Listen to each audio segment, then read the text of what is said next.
Vitamin की खोज 1911 ईस्वी में फंक नामक वैज्ञानिक द्वारा की गई थी। 1911 में फंक नामक वैज्ञानिक द्वारा किया गया था। विटामिन की खोज कब की गई थी? तो 1911 में फंक नामक वैज्ञानिक के द्वारा की गई थी। विटामिन क्या है? तो विटामिन एक प्रकार का कार्बनिक यौगिक है। विटामिन क्या है? तो विटामिन एक प्रकार का कार्बनिक यौगिक है। कार्बनिक यौगिक।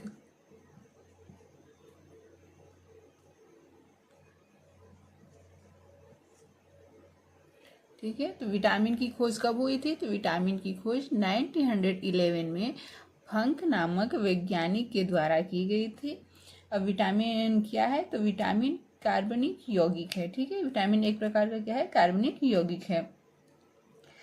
ये शरीर की विभिन्न प्रकार की जो चयापचय क्रियाओं होती है उसमें सहायक होता है। विटामिन क्या होता है? शरीर की विभिन्न चयापचय क्रियाओं के में सहायक होता है। विटामिन ऊर्जा देने का भी विटामिन ऊर्जा देने का कार्य नहीं करता है। ऊर्जा देने का कार्य क्या करता है? वसा करता है। ठीक है, फैट का काम है ऊर्जा देने का। विटामिन ऊर्जा देने का कार्य नहीं करता है और न ही ये क्या है? जीवों की संरचना के लिए रचनात्मक इकाइयों के रूप में कार्य करता है। विटामिन का मेन जो कार्य है ये क्या है? ऊर्जा का स्थानांतरण करना। विटामिन का मुख्य कार्य है ऊर्जा का स्थानांतरण करना।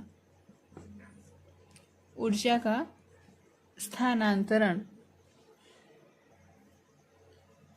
ऊर्जा का स्थानांतरण। तो विटामिन का कार्य क्या है? ऊर्जा का स्थानांतरण करना। यह ऊर्जा के स्थानांतरण में भूमिका निभाता है। ठीक है, ये जो विटामिन है ऊर्जा के स्थानांतरण में भूमिका निभाता है। इसकी वजह से या इस कारण इसे सहायक आहारीय कारण भी बोलते हैं। सहायक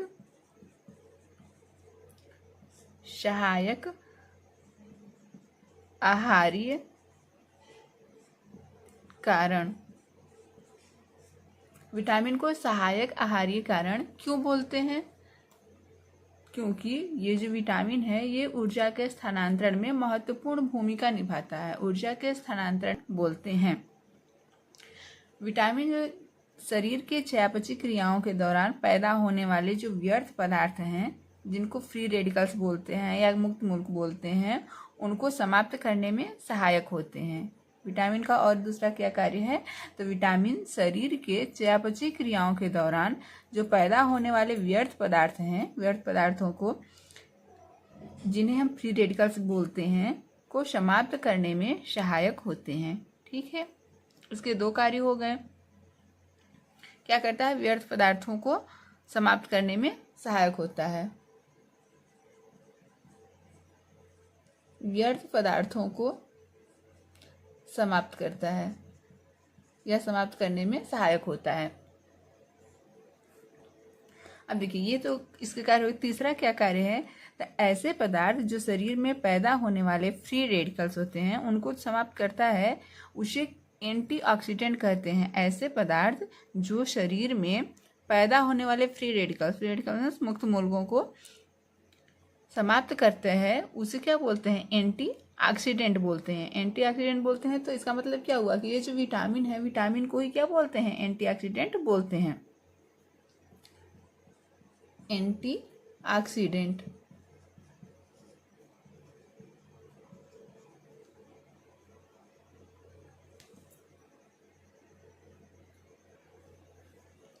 एंटीऑक्सीडेंट बोलते हैं।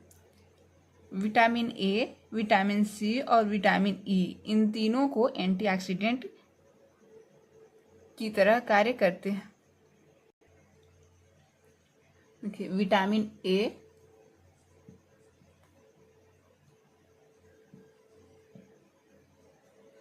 विटामिन ए,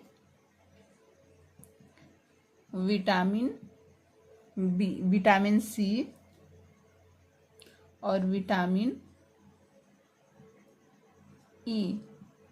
विटामिन ए, सी और ई ये क्या है? एक एंटीऑक्सीडेंट की तरह कार्य करते हैं। विटामिन ए, विटामिन सी और विटामिन ई एंटीऑक्सीडेंट की तरह कार्य करते हैं, इसीलिए इन्हें रक्षात्मक खाद्य भी बोलते हैं। क्या बोलते हैं? तो रक्षात्मक रक्षात्मक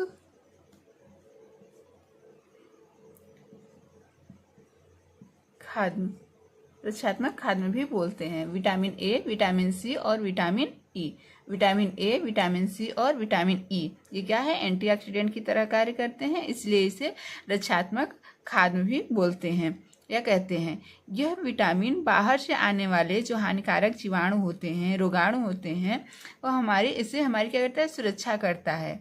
ये विटामिन जो होते हैं बाहर से आने वाले हानिकारक पदार्थों, जीवाणुओं, रोगाणुओं से हमारी सुरक्षा करते हैं, इसलिए इन्हें प्रतिरक्षा कारक भी बोलते हैं। इसलिए इन्हें क्या बोलते हैं, प्रतिरक्षा कारक, प्रतिरक्षा कारक भी बोलते हैं। चलिए विटामिन का वर्गीकरण देखते हैं कि विटामिन को कितने भागों में बांटा गया है।